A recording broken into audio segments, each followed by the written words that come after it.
We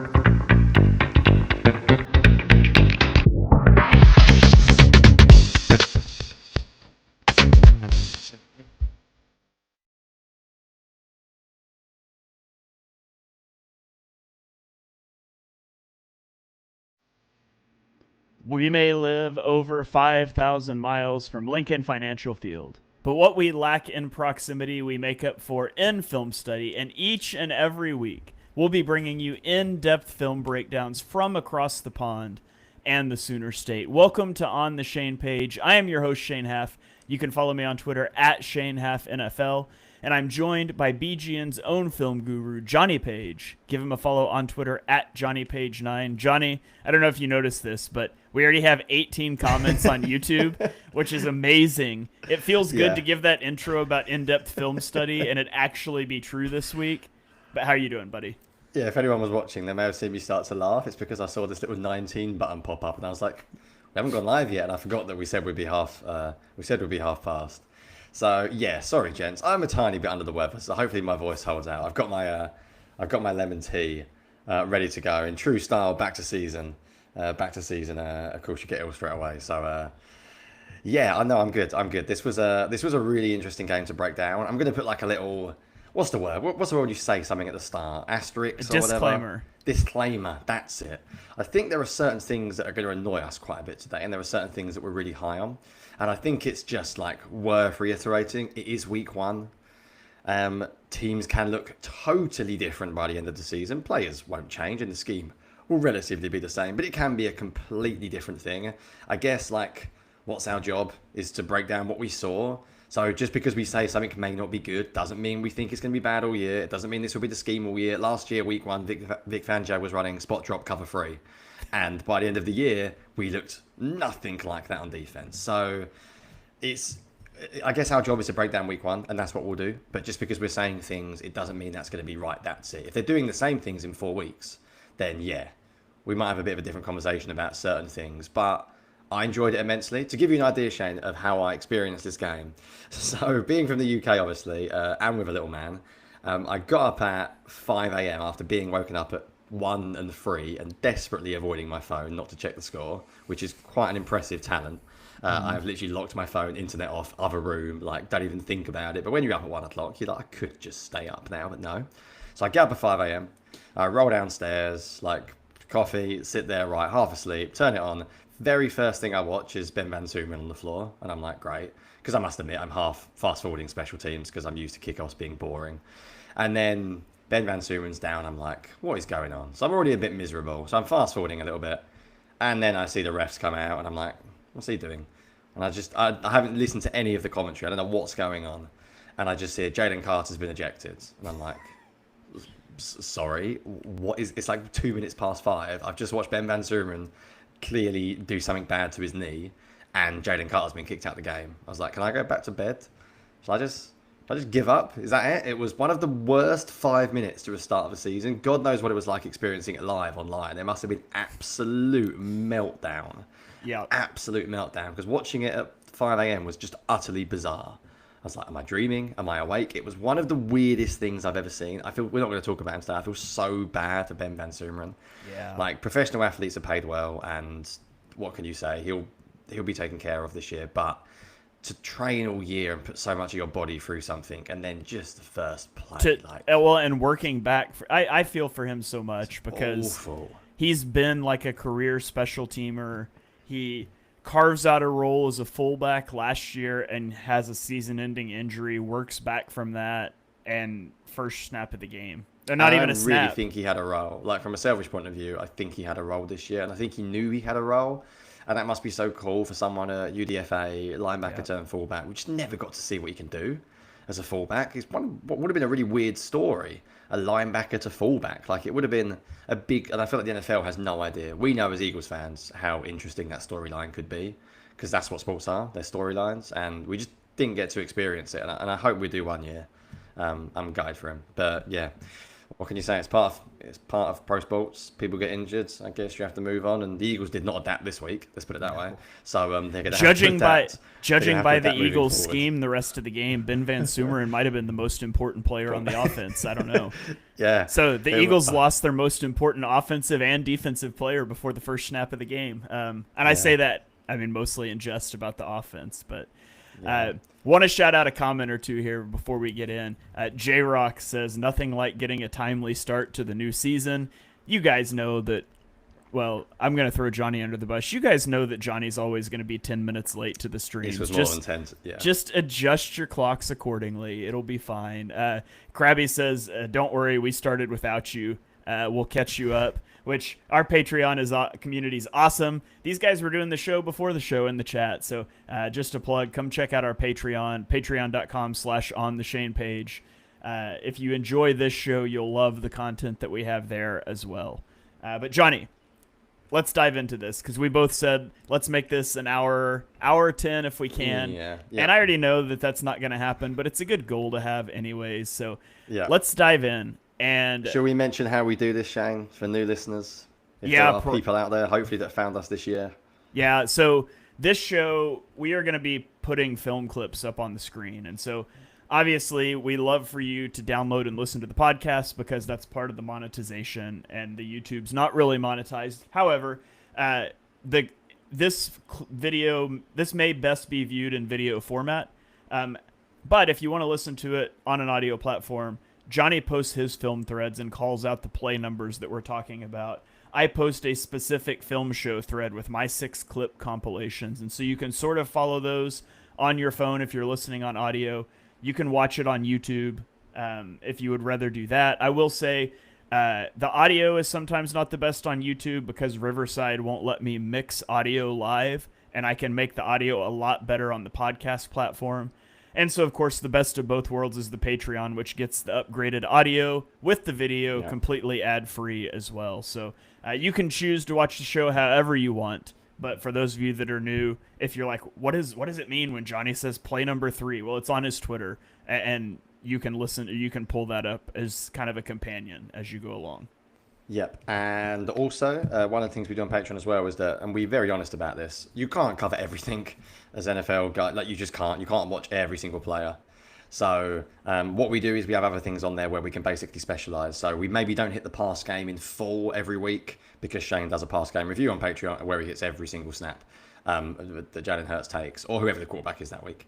So, yeah, we will obviously cover the quarterback in this week, but if you want every single snap, the All-22 with Shane's analysis and other things that we've got going on there, it all goes on there. Final thing, we don't cover everything, so we maybe do it a little bit differently. We don't talk through the whole game. We choose things that have interested us from that week. So let's go to Adam's comment. We need a sponsor. YouTube pays next to nothing. Yeah, we don't do it for YouTube money. If you want to support the show, Patreon is the way. Yep. That's basically our goal this year is to grow that as much as we can. So if you enjoy it, you like what we're doing, please try and support us. So we choose 3 things we're going to watch, basically.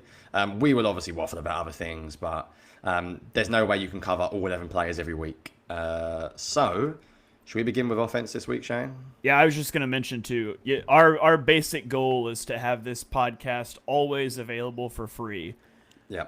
But almost everything else we do is going to be behind Patreon. And so this is the free version. That's not going to go away, but we do a lot more stuff. A player spotlight that I'll mention later, my past game review, some preview stuff that will be in Patreon. So if you like this, consider coming checking that out as well. You can grab a free 1-week trial of any membership tier. So with that said, let's hop in, Jonny, and let's start. You want to start on offense?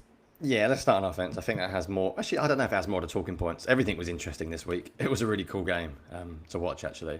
So do you want to start us off? Well, it makes sense, doesn't it, with the early design being good, seeing as that's your first point. So yeah, so I think it makes sense. My first point is the early design, specifically the opening drive. And so I'll kick us off here. And I just thought of this, but I'm not sure if my pointer shows up. It does not. Okay, that's great. So I will just have to talk through it. I can't actually draw on the screen in Riverside right now. But wow, I love it. You got a mouse, though. You got a mouse. We can see the mouse, the magic mouse. Yeah, it's making me share a window, and I have to be able to share the whole screen to get my drawing to show up. So anyways, you can look at my cursor, but I just liked what the Eagles did from an early design standpoint. The first play I'll mention here is a pistol play action toss right. And if you watch the left guard, which is Landon Dickerson, he pulls, and the way that influences the linebacker, and it just gets Goddard a step. But that's a really easy first throw of the game for Jalen Hurts. And you can sort of see from the back view how it manipulates the linebackers. And so watch the linebacker here and just the step he takes keying on this guard. And that's all it takes. And that's an easy throw. It's a nice way to start the game, get you in rhythm. And so I liked that. Then we get an under center play action bootleg, and we're going to get like an out route from Devontae Smith, and you're going to get like a deep corner route from Dallas Goedert, and then you get the crosser from A.J. Brown. Now, this kind of gets blown up because of edge penetration that Hurts is rolling into, and so he has to tuck this and run it. But if this pressure's not there and he's able to bootleg this out, you can sort of look and see that A.J. Brown would be running into a void of the field here and be open. Now, I would like for Goddard's route to be more vertical to drive this safety off some more, but you can see that with just few little tweaks here in the execution of this, both with Goddard's route and sealing that edge, this would be a potential explosive play and an easy one, an easy throw. As it is, Hurts is still able to, he's already running, he's able to tuck it and scramble for nearly a first down. And so there's nice options built into that play. I really liked that. We can watch from the back view here and sort of see it from Jalen's point of view here as he turns around, and you can see what he's looking at as he scrambles. But it's just that pressure there. But no matter, he can tuck and run. Then you get to one of my favorite designs of the game. The Eagles go under center. This is heavy personnel. I think it's 13 personnel on the right side of the field, all condensed in a bunch. And then they toss it to the left with a pulling guard to the right, too. So they really sell this misdirection. Toss it to Saquon Barkley, and he's going to take this for 16 yards.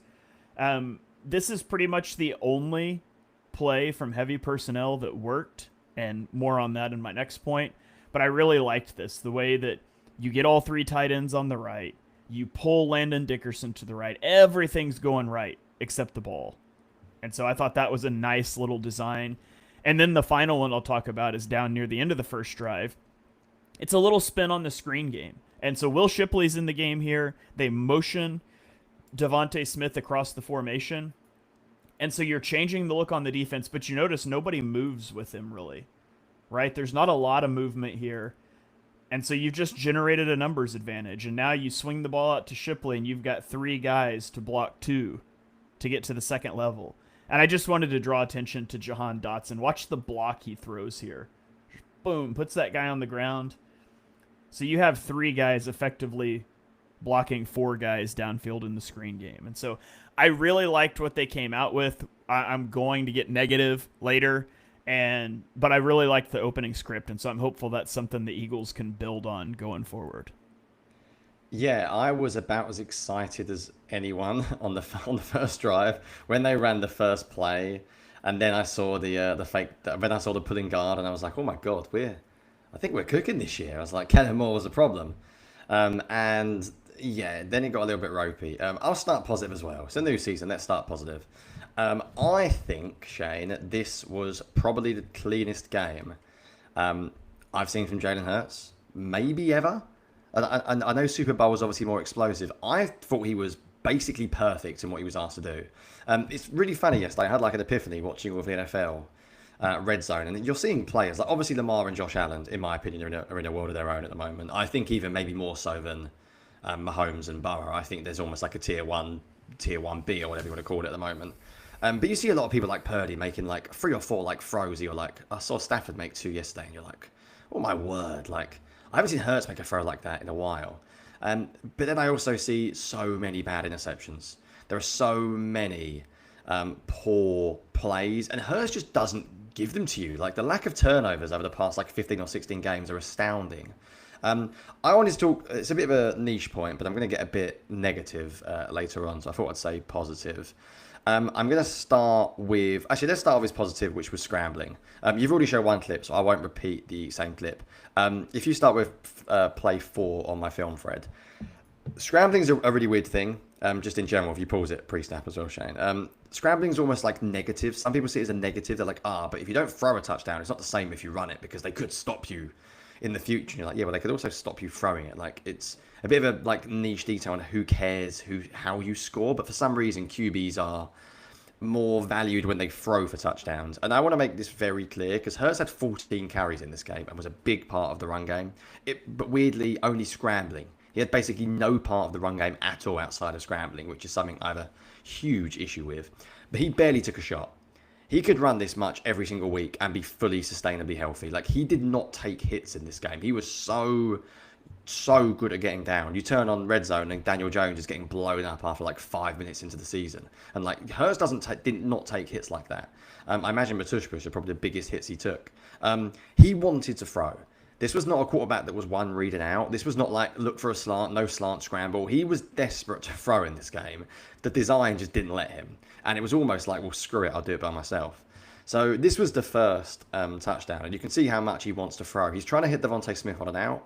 Devontae Smith's not open, and it's a very good decision not to throw it because the cornerback undercuts it brilliantly. And the Cowboys were all over these out routes. And we might get into some disagreement with Kurt Warner later on, which is always good fun.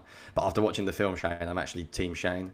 I don't like the outs they ran from condensed formations in this game because the Cowboys were all over them nearly every snap they ran them. They could not seem to get that out going. And then he comes back to Barkley on the left on an angle, and that's not open. Hurts proves, and my second point is going to be about how Hurts processed things this week. He got from like left to right quicker than I've ever seen before. He got through his reads quicker than I've ever seen him before. He is really quickly eliminating what's not there here. I will say, I think the Cowboys were utterly hopeless at containing him, so he got a bit lucky. And I think if the Cowboys weren't that bad at containing him, this performance could have been rough from a passing game because there wasn't much he could do. If you roll this clip through, I've only got a couple to show of him scrambling because I'm sure many people could remember the runs he had. But just look at how he is trying to throw. He starts opening up to the right, no way open. Look how quickly, Shane, he eliminates that. And then there's no one there, and he scores easily. If you look at how quickly Hurts moves off that right-hand side and gets back, he doesn't like turn his head. He's all synced up. He's ready to throw. Head, arm, same position. He's ready to throw to his left. He's eliminated that right-hand side almost instantly. No wasted movement, no skittishness. There's just nothing there. And he eventually ends up scrambling. And again, that is one man doing it by himself, basically. The second touchdown was like the same thing. But before we do that, I'll show you play 6. This was the best run in the game on 3rd and 5. Like, let's not go into design just yet because I'll talk about it later on. But I have a real issue with spacing in this game. Far too often, there are players, in my opinion, that were too close together. Like, if you look where Smith and, Calcaterra end up. Yeah. But that's a ridiculous run on 3rd and 5. Hurts has a weird movement style because he's big and, like, strong. He doesn't move like Lamar does, who's just a freak. And I think sometimes he doesn't get as much credit as he should. Like, this is a excellent run. This move here, like, that's so effortless. He moves really well. And I do wonder how injured he was last year, Shane, because I don't think he's moved this well nearly all of last year. And final one I'll show, there were others as well, is play 7. This is the second touchdown. Once again, he's trying to throw. He actually opens up by going to Barkley on, I don't know what, to be honest, I don't know what the route is. It's like a stop. I'm guessing it's an option of some sort. This was the Eagles' favorite route on the day. It was run directly to a linebacker and stop. Yeah, I'll be honest. Barkley's passing game stuff wasn't good this week. Maybe that's a topic for another day on Patreon. But there was a few problems I had with his passing. Blocks seemed to go wrong around him, and I thought he had a couple of routes that were quite average, which is weird for him. But this, again, he wants to throw. He opens up to his right. He takes a little bit longer to eliminate this one, but I think I can understand why, because he's waiting to see what Barkley does. But the second he realises Barkley's not going anywhere, look how much space there is in the middle. If Barkley can fake right and go left, that's what I think he should have done. But he's almost being, like, bracketed in the end. I think Hurts is hoping. I don't think he should make that throw. And then again, it's just really, really good QB play.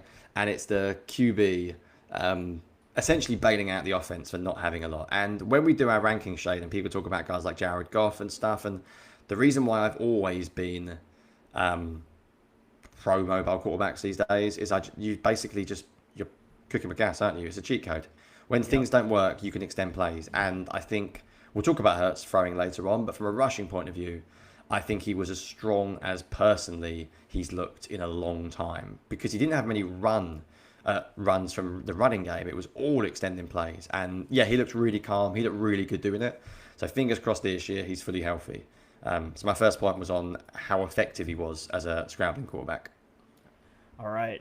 My second point is titled "Why Heavy Personnel Sucks." Oh God, should we just do a negative now? Yeah, let's do it. Yeah. So I'm not even going to break these plays down. I'm just going to play them in the backfield, and you can enjoy 44 seconds of the Eagles getting stuffed in the run game while I just give you a stat. So this will be a really quick point, but Saquon Barkley had 14 carries for 30 yards out of 12 or 13 personnel. Now, I showed you the 16-yard misdirect toss on the first set of plays. Outside of that, where the heavy personnel was used as a decoy and they ran the other way, he had 13 carries for 14 yards with heavy personnel. So running behind heavy personnel, 13 carries for 14 yards. Running out of 11 personnel, he only had 4 carries for 30 yards. So you tell me what the heck we're doing here.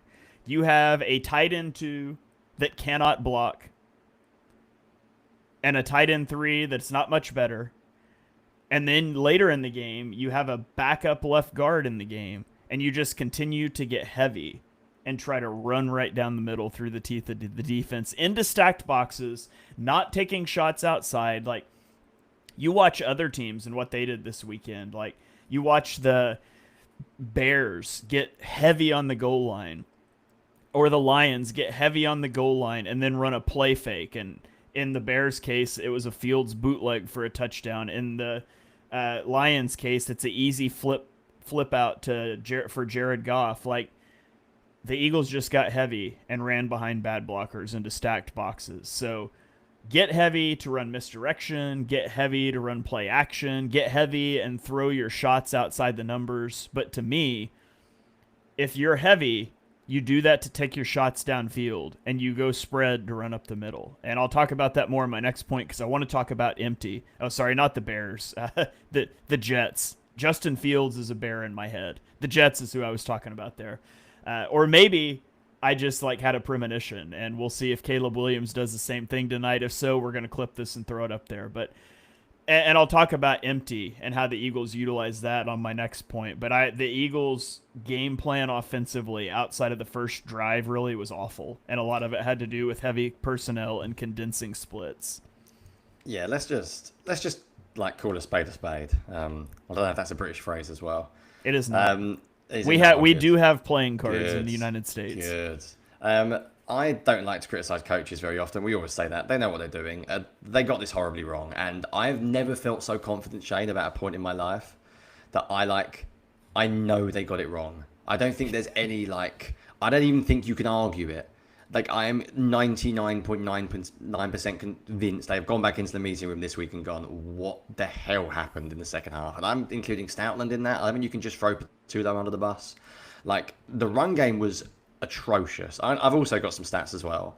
The whole point, Shane, of the heavy personnel, as we said, is you take the shots. Well, the shot to Dotson was from 11 personnel, from shotgun, and they didn't have anything else where they took shots from heavy personnel. That was the only pass of the entire game that was over 8 air yards. Madness. But let's forget personnel as well. I'm talking not just run game, also under center pistol. I'll count that as well. So pistol, they threw the ball once, Shane. First play of the game. After that, they ran it 11 times from pistol. The defense knows what's coming. You're not setting something up later on in the game. You're just continuously doing the same. Under center, 12 runs and 2 passes. Shotgun, 6 runs and 30 passes. Basically, if the Eagles are in shotgun, they throw. If they're under center or pistol, they ran. And as Jacko says, adding extra blockers, well, I want to go into this. It doesn't. So number one, Shane proved with numbers basically guaranteed that it didn't work. So again, I'm very confident it was a fact. They were better from 11 personnel in the run game, significantly better. And I got a great tweet from somebody at TEHJIZZA, and he was basically showing the numbers from last year as well. And the Eagles were better from 11 personnel last year as well. EPA per rush was 0.25 from 11 personnel, 0.09 from 12 personnel and negative 0.04 from 13 personnel. So numbers last year, better from 11. Numbers in this game, better from 11. I will never, ever pick on individuals because it is not their fault. But Grant Calcaterra was utterly abysmal as a run blocker in this game. It was. I felt sorry for him because they were lining up in 12. What happens when you line up in 12, especially because the Cowboys were matching with such heavy fronts? He was getting defensive ends and defensive tackles consistently. I mean, when the guy got a linebacker, it didn't work. Let alone taking defensive ends. It was almost like it was malpractice. It was really poor. And if the Eagles had lost this game, I would probably be even more mad because it was so blatantly obvious. Eric called it on the post-game show. Like, you guys nailed it then. Watching it back was utterly absurd. Like, I could have clipped 7 plays of Grant Calcaterra getting blown up and the guy that blew him up tackling Barkley. Yep. If you're going to run like that, you have to take shots later on because they got what they wanted. The Cowboys stacked the box. Like that tweet that Jeff McClain put out about the Cowboys stacking the box more than Barkley's ever faced. Like, although Jeff's right to tweet that, it's a useful statistic. Stacking the box is very rarely a player thing. You don't stack the box because you're facing Barkley or because you're facing Henry. You stack the box based on personnel. So that is not a Barkley tweet. That is not a run game tweet. They stacked the box that significantly because the Eagles were consistently in heavy personnel. It was really weird, I'll be honest. And if you don't have a tweet I'm on about, I probably should reference it, shouldn't I? McClain mentioned he had 66% of his snaps or his attempts. He had a stacked box, 8+. That was 3 times more than the rate Barkley faced last year, which was 20%, and the highest rate he's faced ever. As Yakos just commented now, the only thing I can think of is that they came in with a fullback under centre and basically Ben Van Suren's injury just wrecked them. So I will give them a pass. They won the game.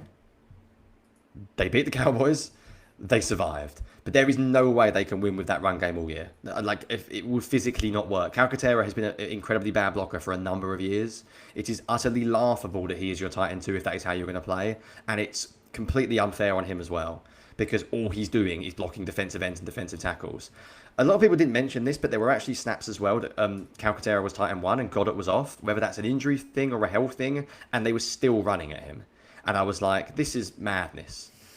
Like, genuinely madness. And J-Rock with a good comment about that Barkley stat being mad because the Giants had nothing. But that's what I mean. It's not about him. It could have been Will Shipley, and I think it would have been the same. It was the way the offense was playing. They were like, well, we may as well just stack the box. I think their coaches probably realised A.J. Brown wasn't running and the Eagles weren't throwing it. It was genuinely like one of the worst run game performances I've ever seen. And guys know I'm obsessed with run game. I thought it was utterly ridiculous. If you're going to play like that, you have to take shots. If you don't take shots, don't play like that. And again, I'm not overreacting. Every bit of data from last year, from this game, says it was predictable and it wasn't successful. We've got a comment here from GGN saying there's no way Ben Van Sumeren was that critical I don't know to what the else game to tell plan. you. That's my joke from earlier about the Eagles lost their most important offensive player before the first snap because it was bizarre. If you want to go like mental, like big brain, you can say that they were doing it to put tape out there because they were going to win anyway, easy win, and the Chiefs are watching it, and I think that's all absolute nonsense. You win the game in front of you. You don't worry about your tendencies. You don't call tendency breakers in week 1. Nobody's sitting there watch you run the ball 13 times for 14 yards out of 13 personnel going, oh, we better figure out how to stop this. Here's my question, Johnny. Legitimate question. Yeah, go for it. Well, first of all, let's start with how many catches did Grant Calcaterra have last year? It wasn't very many, right? It was like, I don't know. I should have prepped this beforehand, but I just thought of it while you were talking. So I'm gonna look 20 catches or something. Last year, he had 24 receptions and some of that was in a stretch where he was tight end 1 because Goddard was out. So tight end 2, not getting targeted much in this offense, right? No. If you want to go like jumbo personnel, why don't you just put Drew Kendall on the field at tight end and let him go block? And like Fred Johnson, the 3 times a game you want him on a route, which translates into 1 time a season you throw him the football. Surely he could catch a football wide open in the flat. Like it would not hurt the pass game, but would tremendously help the run game. Like put Drew Kendall, put Fred Johnson out there if you want to get heavy. Don't put a guy that can't block. Grant Calcaterra had 0 catches. I don't believe he had a target. And he played 37 snaps. He played 59% of the snaps. I don't want to be a Super Bowl winning to repeat with Grant Calcaterra running 59% of the snaps. Like, Dotson's on 46%. Like, come on. Dotson having 29 snaps, when from all things considered he's meant to have played well. He played well in the game. He had the Eagles' best play of the game, and he blocked really hard.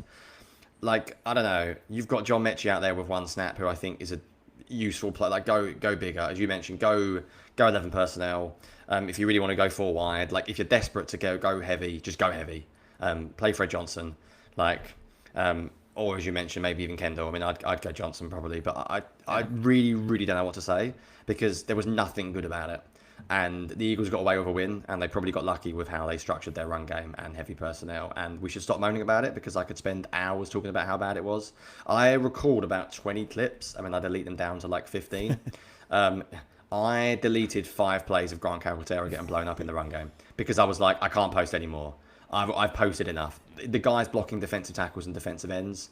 He just can't do it. Like, he's never been able to do it. We've said it all off season. It's not his game. It's not his fault. None of this is a shot at Grant Calcaterra. If I was him, I'd be speaking. I know he wouldn't be getting anywhere, a better deal elsewhere, I guess, but I'd be speaking to my agent going, what's going on here? Like, this is not going to be good for my potential career earnings because I'm not getting signed next year out by anyone else if this is the film I'm putting out there.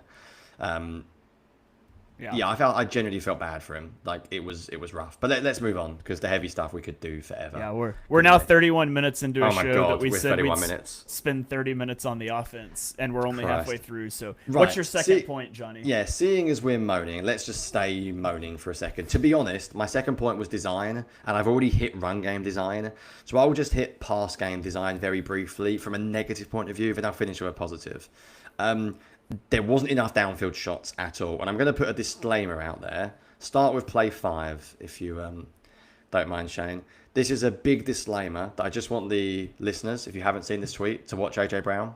And long story short, AJ Brown is running a go route against a corner, one-on-one. And I think I have as much chance of catching that ball as he does on that play. So either he's told before that play, don't risk your hamstring. We are never, ever going to throw you the ball. Or he does not trust his body. I'm not going to say the whole effort thing. I'm not going to kill him for that because, in my opinion, he clearly wasn't right, Shane. If you watch this game, you think AJ Brown was the worst receiver in the league. Obviously, he's not. So when I'm talking about pass game design, we'll just add on the fact that their best receiver couldn't run. But I just thought some of the spacing was really, really poor. I've already showed you a couple of the poor spacing. Then there was a few others, and I'll do play 12. Let's go to play 12, just because it's one example of how design was weird. There was just a lot of confusion as well. I felt spacing-wise, they were all over the place as well, and I'll show you 2 examples here. But this was the one where the cornerback blitz, the Cowboys basically realised that Barkley and the Eagles couldn't handle cornerback blitzes. Barkley's reaction there suggests maybe it's a hot route, maybe Hurts is meant to go to him, but that's really hard to flick it to Barkley when you're under pressure from a blitzing cornerback. I'm guessing Barkley screws up or the protection screws up. And the reason why I'll blame Barkley is because it happened twice with him on the field, where cornerbacks blitzed and he got called out. The other one was the very next play, by the way. Yeah, exactly. The Cowboys basically just realised, if you pause it like the middle of the play, I did see someone tweet saying Devontae Smith's wide open, and I'm like, progressions.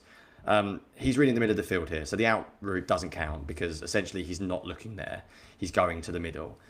This happened quite a lot. When you're trying to high-low a linebacker, like, you need to have a significant distance of, 7 to 10 yards at least. If they were 3 and 4 yards away, Shannon, and this was common, you got 2 receivers being double covered by a single linebacker. The spacing was off quite routinely, and I'm just hoping that's an early season thing. Sirianni hammers on about fundamentals all the time and about the details mattering. They're the details. They're the details that matter, and they weren't really great. It wasn't all bad. The spacing wasn't a killer, but I think I'll get my final moan out of the way. Some of the spacing was a little off as well. I love the comments of people telling me what JT O'Sullivan said because I deliberately don't watch JT O'Sullivan these days when it comes to Eagles game. But if I am saying similar things, I guess that's nice. Although it's always good to disagree at times. I have things I was positive about, but yeah, I'm glad he said that because I thought I was going mad with quite a few of the plays. J-Rock with a good comment about preseason. I absolutely think the lack of preseason probably has a part to play in how bad some teams will look week one. I think. And absolutely. I also absolutely wouldn't change anything about that. Exactly. You got the win, you get out of there. Right, let's move on to your third point, Shane, because we need to get onto the defense because there's a lot of stuff to talk about there. All right, my third point is just talking about empty. Everybody that's watched me for a while knows that I love empty. I think empty is the best formation in the NFL. And there's 4 instances I'm going to show of the Eagles doing it. The first one here, the Eagles motion into empty, and they did this a lot, but the Cowboys are showing 2 high safeties, and I want you to watch what the safeties do after this motion. Watch number 6 right here at the top of the screen. He starts walking down. Why does that happen? Well, now all of a sudden that we're empty, we've got to be really concerned. Like, it's stretched the defense out horizontally. We've got to be concerned about it emptying out the box and Jalen Hurts running the football, which, spoiler alert, last play of the game, Jalen Hurts runs out of empty to seal the game. And so the safety tips his rotation early. This is why empty is so awesome. It forces the defense to show you, 1, where the pressure's coming from, if there's pressure, and 2, it forces you to declare your coverage early. As soon as this safety walks down, Jalen knows this is going to be single high safety. I've got Devontae Smith on a linebacker running an out-breaking route. Like, right now, the ball has not been snapped. Jalen Hurts knows 110% that Devontae Smith will be open, and that's who I'm throwing the football to. We snap the ball, swings right to Devontae Smith, puts the ball on him, first down. Love it. I absolutely love empty. They should be running it more, in my opinion. Now this one, it's a 3rd and 2. They empty out again. This one is a really easy throw to Saquon for a conversion. And again, like, the Cowboys are 4 over 3. You can't really see the 4th guy up here, but they've got 4 over 3 at the top of the screen. But Devontae Smith's going to kind of come on this deep curl route. It pulls this corner off, and you get the easy little flip out to Saquon for the first down. Now, he does almost sail it. It's not the best throw. Nice catch by Saquon. But again, how often are you going to get the flat that wide open on 3rd and 2? It shouldn't happen. It does here. The next time here, near the end of the game, they go 4-by-1. A.J. Brown's at the top of the screen here, and they're going to try to get this to A.J. Brown on a slant route, and it doesn't work. But watch what the Cowboys do. They've got a guy lined up pressing A.J. Brown. They've got a safety over the top, and they've got a linebacker that opens up and bails this way. Look at that. They are playing 3 over 1 on A.J. Brown, which is wild considering A.J. Brown has 0 targets at this point in the 4th quarter. And so now on the other side of the field, you're playing 4 on 4, right? And they sort of just run all curls, which I hate. We run these little curls, but we get this corner route. And the corner route puts this cornerback in conflict. And legitimately, like, in my opinion, Hurts is reading this out from A.J. Brown, who's the 1. And then you're reading these curls, presumably from right to left. You're not just going to skip all the way to Saquon. I legitimately think this is Hurts' 4th read on the play. And look how quickly he gets there, by the way. We're talking about reading the field well. 1, 2, 3, 4, balls out. So he gets to his 4th read all the way across the field, and you get 8 yards. And that's because of empty. It's forcing the defense to do things they don't want to do. And then, of course, the 3rd and 3 to end the game, you motion Barkley out again. This time, remember the first time I said they send this safety down into the box. They don't do it this time. They stay too high. And predictably, Hurts is going to scramble for the first down here because now you're in the light box. And I hate the route concepts. 2 slants at the bottom, 3 curls from the top. That's a terrible concept, but it works. And it works because of the spread, the stress it puts on the defense. And you can see from the backside, like, how are the Cowboys meant to defend this with 2 high safeties? You've got 4 defensive linemen, right? And you've got 1 linebacker in the box. So you've got 5 in the box, but there are 6 potential gaps that Jalen Hurts can run to. You're not gapped out. You're down 1 in the box. Something's always going to be open. Like, there's no chance you can cover all of these. And so as soon as this defensive tackle goes outside, Hurts just tucks it and runs. Nice little cut up field. Gets down, doesn't take a hit. Game over. Build the whole plane out of empty. I absolutely love empty. If you have a mobile quarterback, There is Yeah. no better formation in the NFL. A mobile quarterback who can process things early quickly, because it does have to be done instantly. I think that's the thing about empty. It's got to be quick. It has to be done early. You actually stole my clip, Shane. How dare you? The throw to Barkley in the flat is my third point is processing. I've already mentioned it briefly. I think Hurts processed this game about as well as any game I've seen him processed. That doesn't make sense. Any game I've seen his processing is about as quick as I've seen it. So that one to Barkley, that was a full field read. That was 1, 2, 3, 4, and he had to read the flat corner. This is another one. You got another example here where again it's not his first read. 3rd and 2, he is eliminating what is there sorry, quickly. I went to the wrong play. They're actually both good. Play. They're actually both good plays. Literally both good examples. This is probably my favourite one. He gets his body lined up, and what I really like about this, Shane, is just before he throws it, he's still got to read that flat corner. So he's reading now, then he reads the middle, and I watched this quite a lot, and I think, did he miss Goddard? And I'm going to be really nasty here because people are going to think this is mean on the coaches. I think, again, this is little details. I think, and this is me guessing, I think Goddard's route is too quick. And I think by the time Hurts actually comes off A.J. Brown, by the time he's actually set, I think Goddard's just about gone. I almost think Goddard needs to like delay it or run it. The timing's just ever so slightly off. And he basically has to go to his third straight away. But not even third, because third's covered. So now he has to watch the corner. And if the corner jumps on Barkley, he might be able to hit the crossing route. But if he doesn't, he can hit Barkley. And he doesn't really wait. The second that corner takes a step back, bang, ball's out. I think his processing was as good as I've ever seen it. And I've said for a while that I wouldn't doubt Jalen Hurts' progression because his progression has been outrageously good. If we can get a bit more like full field read Hurts, if we can get a bit more like reading right and going back to left, I'm not saying I love it all the time. It's not saying how I build the offense ideally. But we got more of this than I've ever seen. He was not 1-2 run. He was not half game run. They're really trying to put more on his plate. And I think he handled it really well. And I'll show you one play, Shane, very quickly that I really liked. This might be me galaxy braining it a little bit. So actually, no, sorry. We've got to do the deep shot first as well from a processing point of view because we just can't. We can't not show the deep shot. So play 8 on my film thread first, just in case some of the listeners haven't seen this. This is the kind of thing I'm surprised I didn't do more. By the way, 11 personnel. They run double post cross. Basically a perfect quarters killer because you know the safety inside is going to take the first post. So then you know you've got Dotson. Look how early this ball comes out, Shane. Just pulls it when he throws it, let alone making a decision. He's made a decision now. The ball comes out. It's not even like that is an absolutely outrageous throw. For those watching, you couldn't hand it to him better. And that is the details. That's hash mark, throw it, timing. That's practice. That is perfection. Like he is 30. He is at the 38-yard line outside the numbers when Hurts lets go of the football, and he catches that's a really good sign. He catches it on the other 36 inside the hashes. Yeah, and I'm going to give you a little bit of a big brain, galaxy brain that could be totally wrong point. Play at 9. So I hated this play, and I could probably do like 10 minutes on how many times the Eagles ran this stupid play that didn't work. But the Eagles ran this like, I don't know, it was quite often mirrored. It was like a short in and a deep out. Sometimes it was crash, sometimes it was smash. And basically, it didn't work like once because the Cowboys were just sitting in zone coverage and all the out routes were coming from the slot, as we've mentioned, and condensed wise. The Cowboys seem to cover them every time. But I'm going to galaxy brain this, right?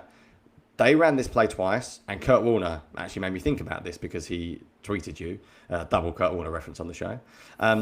When basically what happens here, if you pause it after the snap, Shane, now I'm going to actually say this is on where I disagree with Kurt. Kurt was saying that Hurts should open up to the other side because that's the free receiver side for whatever reason. And I don't know how much the film of Kurt watched, so he may have only seen the clips that you put out there. Every time the Eagles ran this, Hurts opened away from the back. Every single time, including this. So I'm inclined to believe that that's how he's coached to do it. I highly doubt he's turning wrong every single time they ran this play. But I think, basically, the first 2 times they ran this play, if he had immediately just dumped it off to Barkley post-snap, when he realises he's got the completion. And what I love about this play, and I am galaxy braining this, is I have a very strong suspicion, and I'd love to be a beat reporter to ask Hurts in a press conference. So if anyone's listening, please ask him. I would love to know if he sat on the sideline and watched the 2 plays earlier on when Barkley was open and then came back to it here and was like, right, I'm going to process this quicker because this is perfect. 1 to 2, check down. He doesn't bother reading the other side because sometimes you haven't got time, as we've mentioned with mirrored concepts. So I'm galaxy braining it a bit. I think it might be a good example of in-game progression that Hurts is showing, where he's willing to listen to coaches and willing to change. But yeah, just from a broader point of view, I think he processed things really quickly in this game. He didn't force a single throw. There were times when he could have forced it, and if he had forced it, there would have been interception chances. And I think if he gets picked once or twice, we lose this game. Yeah. So I think the way he played, the way he processed, the way he didn't turn it over was extremely, extremely high level. Possibly the best I've seen from him. Yeah, there was a comment that I was trying to find. GGN said earlier, in his last 16 games, Hurts is 15-1 with 38 touchdowns versus 4 turnovers. It's mental, isn't it? It's even yesterday I was watching the Bucks and the announcers casually said Baker Mayfield led the league in interceptions last year. I'm like, people still rank him above Hurts as well. Like, the guy just wins, doesn't turn the ball over. Like, what more do you want to do? Yeah. I don't know. He's not, as I said, he's not Josh Allen Lamar. They do things that Hurts can't dream of outside of structure. Like, he's never going to be that freaky guy. But he wins because he's so good at not turning it over. And I think this game was as high level as I've seen. I was really impressed by the generic QB get through reads stuff. I will mention on him. I would like to see them change those mirrored concepts, and either coach him to open to the running back flare side, or if you're constantly going to open away from it, have the running back run like an angle route, or just have him sit over the ball in the middle of the field, because it is often just too late by the time you get to him. So that's just a minor thing. But right. Let's move on. That's going to do it for the offensive portion of this podcast. Now we're going to continue this video for the live viewers, but for the defense, we are going to be posting the podcast separately, just so they're a little more digestible. So this basically ends part 1 over the offense, part 2 here coming up next. And so we will dive into the defense in part 2 here. And I will lead us off, Johnny, with our player spotlight on Jihad Campbell. And so this is another perk of the Patreon in our $7 a month tier, which is brand new. One of the things that you get is the opportunity to vote on a player spotlight. And Eric and I will take turns each week watching every single snap of the winning player. And this week, people voted for Jihad Campbell, and I was the one up to watch this. So it's a 45-minute video of me watching every snap in the Patreon. You can go check out, and it's actually available for free members this week. So just join as a free member. You can preview it. But I wanted to point out a few things from Campbell. And I think I will preface by saying Campbell played really well. I'm going to point out some negatives because no player plays perfectly, and that doesn't mean I think he played poorly. So the first clip, and these are in sequential order, is a negative. He's slow to get downhill in the run game. And so watch him on this play and look at the lane that he has to shoot into the backfield here. And tell me that you watched Nakobe Dean last year and that Nakobe Dean wouldn't have shot that gap, because Campbell doesn't. And if you watch his feet, he kind of jumps around, and this isn't just one play. He does this multiple times, but he's jumping around. He's not really sure what to do. And I think he sees it, but I think he just doesn't trust his eyes and his instincts at times in the run game, and I fully expect that to get better. Second play, he is here at the hash, and the Eagles are going to spin into a cover 3, and so Reed Blankenship is stepping down to the flat, and the running back releases to the flat. And I like that Jihad Campbell sort of bluffs at the running back, takes that hop, and then he turns and finds the seam threat to run up the seam. Now, he might be a little slow there. If Dak wanted to throw that, there might have been space to throw it. But he's thinking the right thing here. And the ball comes out to the running back. Reed Blankenship makes the tackle for virtually no gain. This is probably my second favorite play of him. He's walked down to the edge here, which is something the Eagles did a ton. This is going to be a play-action pass. And I talked about get heavy, run the play-action pass. Jihad Campbell spoils this one because he engages with this tight end, reads that it's a pass, and he recovers into coverage. So many times you see that tight end throw the guy to the side and be wide open for a walk-in touchdown. I thought that was really good awareness. But this is the best play of the game. This is him as the pole runner in Tampa 2. And so you get motion into a 4-by-1 set. And Tampa 2 basically means we've got a safety outside the hashes on either side, and we have all this open space in the middle of the field, and somebody has to be the pole runner. This time it's Jihad Campbell. If somebody goes vertically up the seam, you have to carry that. And I just love the way he recognizes this.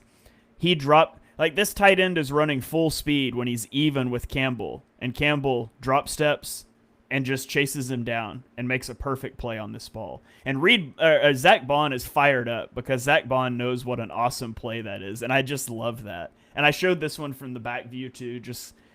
Oh no, I didn't either. Sorry. But Zack Baun is just fired up because he knows that's an incredible play. And then back to a bad play. He gets walked down to the edge on the left side here, and he's going to get Tyler Smith, number 73, pulling at him. And we've seen Nolan Smith just kill these pulling guards before. Jihad Campbell and Nolan Smith are basically the same size. Campbell's like an inch taller and 4 pounds lighter. But watch the way he gets just washed out here. That doesn't help that Adoree Jackson pancakes himself. But it's on Campbell and it's on Adoree Jackson here. And shout out to Zack Baun for essentially saving the game here. Watch where Zack Baun comes from. I'm sure you're going to talk about this, but he's outside the opposite hash. And he runs this play down. Like, Miles Sanders scores a touchdown if Zack Baun doesn't do that. For Miles Sanders. And it's game over. But the Cowboys fumble a couple plays later. So, and then this last one, I thought this was also really good. The Eagles are going to run a quarter-half coverage. And so the quarter side is the bottom of the screen, and they're going to run a dagger concept. So we're running off this safety and going to try to throw the dig behind it. If you watch Jihad Campbell, he realizes there's nothing he's responsible for, and he follows Dak's eyes to this dig route. And CeeDee Lamb drops this. But I like that he looks for work here. He's following Dak's eyes. And let's just say that Lamb catches that. Campbell is right there to lower the boom on him. And that's going to make that be a hard catch. It's going to make it hard for you to want to make that catch or trust anything over the middle of the rest of the game too. So I thought he played really well. He played 56 snaps in this game. 13 of them he played on the edge, 43 of them in the box as a linebacker. Overall, he has 3 tackles, a defensive stop, a forced fumble, and a pass breakup. And I think it was a really good game from Campbell. So, again, every snap is available in the Patreon, but good first game by Jihad Campbell. Yeah, man, he was better than I thought he'd be. I'll be honest. His coverage ability was like, okay, he's going to be really good. Yeah. Like, they'll teach the run game stuff. Like, I feel from the Kobe Dean, he's not playing. He'll play some snaps. He's not taking him off the field, Shane. The Kobe Dean doesn't cover like Jihad Campbell does. I've never seen the Kobe Dean cover like that. Dean can fly downhill, and he's definitely got a role to play. But teams want coverage linebackers these days. Like, they'll think they can handle the run game stuff in other ways. You can't teach the coverage ability he put on show. He was better than I thought he'd be, I'll be honest. He was a really exciting debut. I think give it like 8-10 weeks, he might be already up there as like a top linebacker in this league. And we'll see. It's early, but he looked really good. I want to end with a positive. I sometimes like ending with a positive. So let's get a very quick negative out of the way in the most obvious point of all time. Quarterback 2 is a problem. It's a problem, Shane.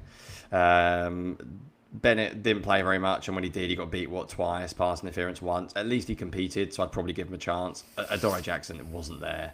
Like, let's be real, he wasn't there. The run game stuff in that play was bad enough. I don't want to show every single snap because it will bore everyone, but I'll just show play 1. And the reason why play 1 annoyed me was, do you know what? I know Fangio asks his cornerbacks to play soft. I know that sometimes Darius Slay did it, Quinion Mitchell did it, they frustrate us. And sometimes they give up like 8 yards of coverage and they give up a 4-yard and everyone goes, why are they doing that? And I think Fangio does it. What I don't like is when you're a vet cornerback and you're playing a fire zone style coverage, and if he pulls it here, you know where your help is. You have outside leverage, you have a safety, you're meant to funnel him across to the safety. You've also got linebackers underneath. So if CeeDee Lamb's run directly across the field here, he'll end up running into like Baun, or I think that's Blankenship, or DeJean on the left. I'm not sure what one it is. But one of these guys will help out because there's no one else. It's a shot play. He will get his eyes back around. The only thing that your job here is the sideline. That's your job. And you're playing with outside leverage. And, all right, if you're going to get beat by CeeDee Lamb, I can accept it. Even with everything I've just said, I can still accept you getting beat to the sideline. but you've got to be in the vicinity. You can't get beat like this. Like, you can't. That's your area. Like, that's your zone. If he goes and runs a post or like, look at, I think it's Blankenship or Baun, isn't it? I can't see at the top of the screen. Basically, that guy there. I think that's DeJean. So if you go back to the crossing route, anything like a Y cross, anything going straight across the field is going to be taken by him, and anything that is deep Baun, post never wise, mind. anything deep post wise is going to go to the safety. Your sole job, and when you're a vet cornerback, like, we're not a rookie. This isn't Ringo making rookie errors. This is a guy who's played in schemes before, and it was rough. Like, it was rough. They're going to have to find a solution for that. We'll figure out what the solution is one day. Maybe they'll trade for someone. Maybe something else will happen. But that wasn't good enough, that particular play. And for a vet guy, I'll be honest, Shane, there was a play where he got beat by like Cowboys backup tight end too, and I was just like, yeah, this ain't it. Like, I don't think he's got any more juice left, but we'll see. But yeah, that you can't get beat like that because you've got so much help elsewhere. So yeah, that was disappointing. So I won't waffle about it for a long time because everyone knows it was poor, but it was really poor. It wasn't very good. It wasn't a C, as he said. Yeah. Well, I'll get on to my next point, and I'll tie in J-Rock's comment here that Hunt just missed a strip sack on that play. And my second point is about the pass rush, which was better than expected. I thought, watching the game, the pass rush just wasn't any good. And I talked about on the post game that you lose Jalen Carter, that's a big part of it, and it's just hard to judge any of that. Jalen Carter's the kingmaker on the defensive line. The opposing offense has the game plan around him, and it leaves guys open. But actually, you go back and watch it, it wasn't that bad. So I've got a few clips here. On this one, vaunted pass rusher Jordan Davis wins inside against Cooper Beebe and almost gets a sack. Jalix Hunt almost gets a sack, and unfortunately, it's a big completion. But it was really close. We go to this next one. Josh Uche at the top of the screen. He's going to win inside. Just totally abuses Terrence Steele there. And doesn't get the sack. Dak gets the ball out. Now you're going to get Jordan Davis again, rushing over the center here. And again, he's going to get pressure, and I have no idea how Dak Prescott gets out of that. It's really frustrating. And he's able to pick up positive yards. But again, pressure, and Jordan Davis was there. You get Josh Uche on this play, coming from the left of the screen. Wins inside again. But the ball comes out fast. On this next one, you're going to get Jordan Davis collapsing the pocket against Tyler Smith, and he gets a hand on the pass. And so there were a lot of times that guys got pressure, and then at the end of the game, you get a TE stunt. So you've got Moro Ojimo rushing outside, Nolan Smith coming inside, and Nolan Smith is going to be the one that gets the pressure here on Dak Prescott. And you force a check down on 3rd and 10, and you get the defense off the field. And so overall, I thought the Eagles' pass rush was a lot better than I expected it to be. They ended up pressuring Dak on 37% of his dropbacks. Now, they didn't get a sack, and you do need to finish. But Josh Uche, Nolan Smith, and Jalix Hunt each had 4 pressures in this game. Jordan Davis had 3. If you add Jalen Carter into that mix, and maybe get somebody that can figure out how to play CB2, you could have a pretty good pass rush. So I was more encouraged than I expected. Agreed. I agree. I also thought it was rubbish live. I also came away feeling pretty good about quite a few pass rushes, especially Josh Uche, and obviously the Eagles have added to Darius Smith as well. I think Smith, Uche, Hunt and Smith, and obviously Carter coming back. I'm not as worried about pass rush at all. I am a little bit, and only a little bit, again, it's week 1 and no Jalen Carter, but I thought the run defense was pretty tepid at times up front. So my second point was going to be run defense. I'll be honest, Shane, we can say this, it's a podcast. Moro Ojimo sort of sucked in the run game this week, which is surprising because he's normally quite stout and I like him as a run defender, but he got worked. The Cowboys O-line's physical. The disappointing thing for me for this week at that point was I thought we were quite light up front. We were quite weak. There was quite a few just pretty average run snaps. So from a negative point of view, I'm not going to show a lot of clips of like Ojimo being poor this week. I thought there was quite a few problems run game wise. Yeah, sorry, go for it. I feel like somebody said he was going to be the disappointing player on the defense on our last show with BLG. I can't remember who that was. Very nice. Very nice. Well, He played a hell of a lot. Yeah. No Ty Robinson, basically no Gabe Hall. I think short yardage wise, they got beaten up. And it's funny, J Rock just literally said that as I was going to show my next play. If you go to play 2, this is just what I meant as an example. There's nothing like horrendous. There's no like complete sort of disaster, but it's just a bit of a lack of physicality. It was like 11 yards, I think, on a 2nd and 10 there. And I think was it Byron Young or was it Gabe Hall who got absolutely washed, like completely thrown out of the club. Yeah. I think they just struggled in general with the Cowboys' physicality, but that's the negative side of it. I tell you who didn't, Shane. Jordan Davis was awesome. Like, he was really, really good. Play 11, if we start there. He was dominant second half. He had, 80% of the snaps? And second half, he was as good as I've ever seen him. Considering how much he played, I think that's pretty incredible. Like, he blows up that one by, I think that's Cooper Beebe, 56, he blows up. But there was more. Just like I said earlier on about I deleted some clips of Grant Calcaterra, I could have played way more Jordan Davis clips when I recorded them. Other one I'll show is play 12. And yeah, there were 5 or 6 examples of this. He had a few good pass rushes as well. But he was good against the run. He was really, really strong. Like, that is dominant. That is a dominant run snap. So I think sort of the good and bad. The bad sides were, I think, without Nakobe Dean, they were a little bit light at linebacker, as you mentioned. Campbell was a bit slow. I think without Carter, Ajobo did not step into his role in the same way. But I think Jordan Davis saved him a little bit in the second half. He really came alive, and I put this in my Discord. But breakout Jordan Davis season, Shane, I mean, 80% of the snaps. He obviously physically played well. It's a long, long, long season. But if he looks like that and hopefully won't play 80% of the snaps, I was really impressed with him. And I'm not a big Jordan Davis fan. I think he was better than just clogging up gaps this week. He was penetrating, getting in the backfield. He was pretty dominant at times. So that was cool to see. Yeah, he played better than I thought too.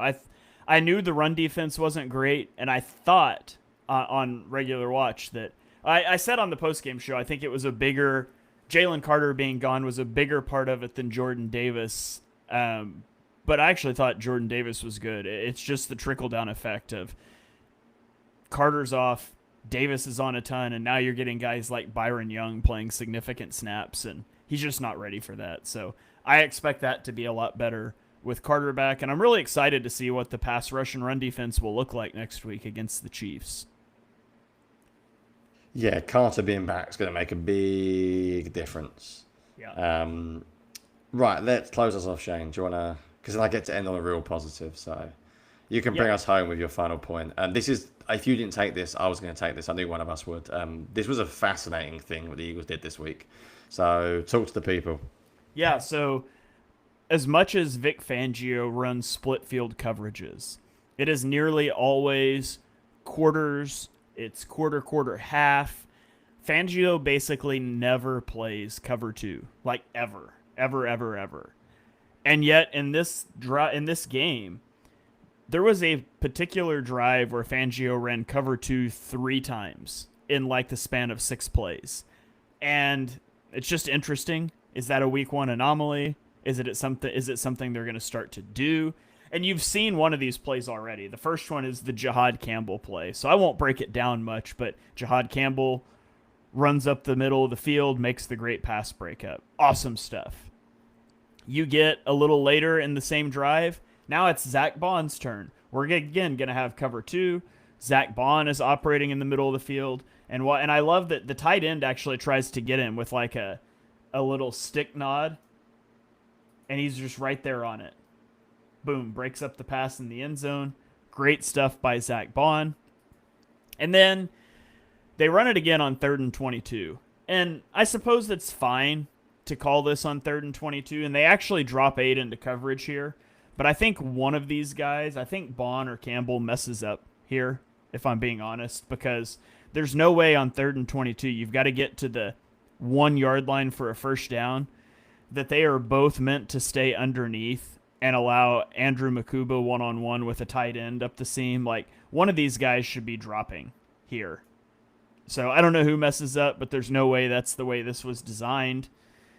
And that's the one that ends up with a hospital ball into a Reed Blankenship hit that's flagged. And that just should have never happened because you should have had one of the linebackers right in this area and Dak not throwing it. So I don't know what went wrong there. Fangio never ran it again in this game, so I don't know who messed up, but I thought it was really interesting that a coverage that they basically never ran last year made an appearance like that, and then that it worked so well 2 times, and then the third time somebody had some sort of lapse, and then we didn't see it again. So I don't know if we'll see it down the road or not, but I thought it was worth mentioning just because it was an anomaly. Oh, it's absolutely worth mentioning. If you're a quarters team and stuff, like if you're a split safety team, Tampa 2 is just an obvious thing to run because basically it's impossible for quarterbacks to decide almost what the corners are going to do. It means they can play cloud technique. It means they can jump out routes. It means they can play a lot tighter, which we've seen problems with what Adora Jackson did again this week. It's nearly impossible to tell really between cover 2, cover 4, cover 6 at times. Like you can blend them so effortlessly. The problem is Tampa 2 sort of sucks. That's the problem around the league because receivers are freaks now and linebackers can't hang with them unless you're Fred Warner or Zack Baun or apparently Jihad Campbell. So, yeah, I think it's really interesting that they didn't run Tampa 2 last year, considering they still had Baun, and it's probably because if there was a late shift by the offense, if it ended up in the position where Dean was that guy, then it's a disaster. If you've got 2 linebackers that can do it, then screw it. Why the hell not? Like, I think it's absolutely going to be a coverage you will see run this year, because I think teams that are just going to check it down on the outside, you could get a pick 6. Like, book it. If they run Tampa 2, they'll get a pick 6 this year once, if Quinyon can catch. That would help. But they will get one this year. Oh, that drop was brutal. But they will get one because quarterbacks will think quarters. What do I hit? Short out, short hitch, and all of a sudden they'll think it's quarters and it's not. It's Tampa 2, and the quarterback will be all over it. So that was a big development. Any single coach has got to change schematically. They cannot do the same thing every year, and it's cool to see Fangio trying something new. Almost whatever it is, I was excited to see it because you can't just run the exact same look every year. I'm going to bring us home, Shane. I mentioned 2 players, but it's really 1 player. I'm only going to mention the clip. Actually, I won't even show a clip of him. I just wanted to shout out Jihad. He's only a second year player in his second season. Second year player, second round pick. I just thought he was awesome in this game. I just thought he is so good in zone. Like, yeah, that's the play I was going to show if I was going to show. He is so good in zone match. Like, the way he plays the flat is perfect. His understanding of depth and leverage. He's a freak athlete, but his understanding of where to be, where to stand, almost like his body position to look like he's doing one thing. Like, that's a ridiculous rep. Like, if you look when he breaks on the flat route, Dak is convinced he's got that throw available because he thinks, right, I can hit the corner behind Dejean because Dejean's a flat defender. And look at Dejean literally sprint forward and just immediately stop on a dime. It's almost like he's tempting him. It's almost like he knows what he's doing. I think he's awesome. But I have to end this podcast talking about Zack Baun. Hold on. It would be I gotta say this. I'm convinced that on this play, if either Zack Baun or Cooper DeJean was a worse player and didn't get there, the other one would have had an interception. Yeah, possibly. Like, I think either one of these guys was in a position to intercept that. Like, it's such a crazy play for both of them to be able to get there. And that's why I mentioned them together, and they have a nice high five at the end. But we can't get out of this, Shane, without talking about Zack Baun. Like, I tweeted this. I think, like, he's Defensive Player of the Year good. And it never goes to linebackers. It's always pass rushers, but in coverage in this game, like, oh my goodness, the amount of clips I could post, and he was unbelievable. His tackling is perfect. He sprints like 100 miles an hour to the running back, then just stops and wraps up pretty well. He doesn't go flying past the ball. He flies everywhere. Like, run game, he was good, but pass coverage was just outrageous in this game. You've already mentioned the Tampa 2, which was ridiculous. Then we've got the play that you also showed earlier on where he chased down Miles Sanders from like an effort level that was just top tier.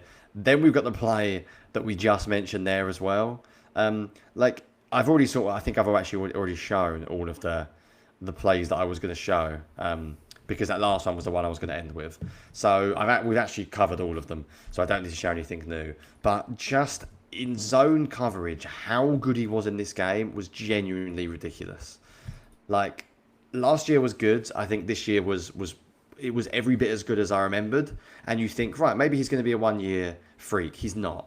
Like, he's not. He's going to be an absolute star all year. Yeah, I remember this play as well. Like, the way he reads everything. How this guy's not played linebacker, because his instincts are like he's a natural. Like, I seriously mean that. Like, there was half the time I was watching the film and I was just like, what on earth am I watching? Like, the guy is incredibly good in coverage. So I'm pretty sure he could line up at safety and do a job. Like, I'd be shocked. He moves so well. And the Miles Sanders chase down was just like the icing on the cake.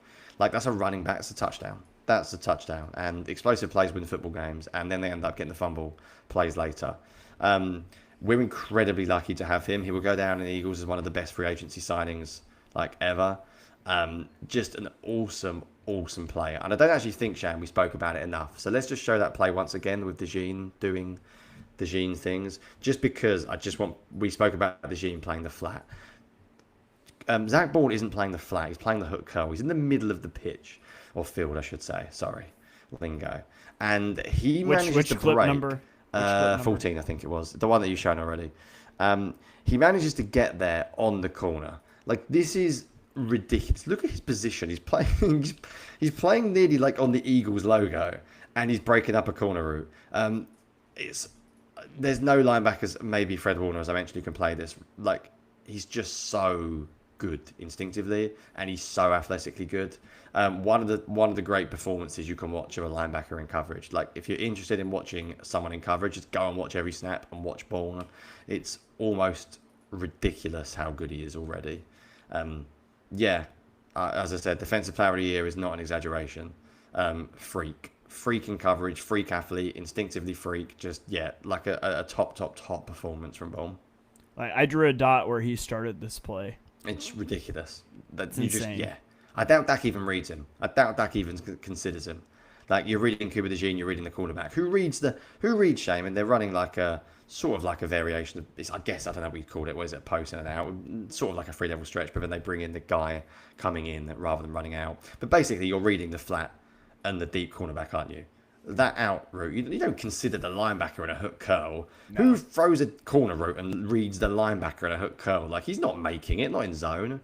You're reading the outside cornerback if he goes with a deep route, and the flat cornerback takes the first route. You're squeezing it into the intermediate shot, which is what Dak does. Dak reads it probably as you should.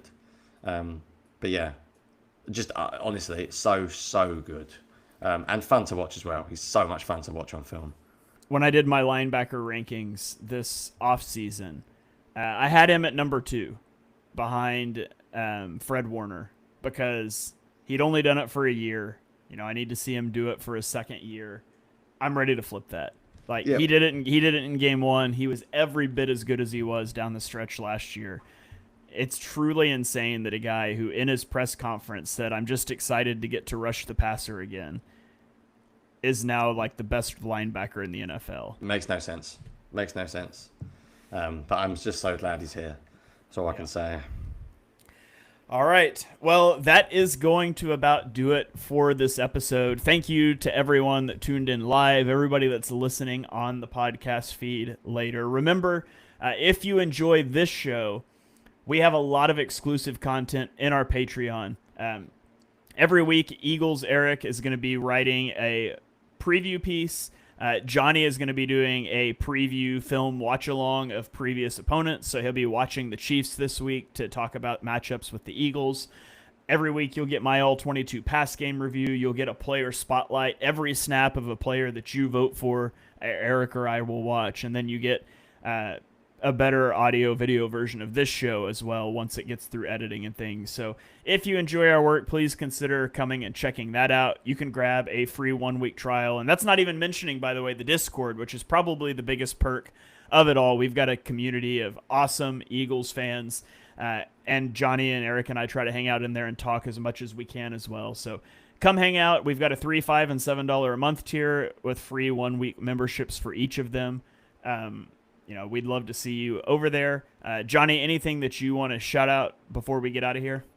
No, I'm looking forward to covering this week. It's nice when there's a Thursday night game at the start, so you've got the weekend to watch the film, so I could probably just enjoy this film for what it was. It's probably why I was so mad about the run game, because I was banging my head against the wall for about 2 hours watching it. But yeah, I'm looking forward. Chiefs will be a good one. Off a bad loss, the Chiefs, they are not going to want to go 0-2 to the team that beat them in the Super Bowl. So it's going to be a tough game.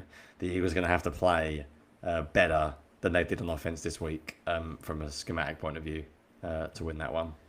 Yeah, absolutely. So that's going to do it for this episode. Again, thank you guys for hanging out. Thank you for all of your support. This is the 101st episode of our show. And so we couldn't do it without you guys listening. So we truly appreciate that. We will catch you guys next time.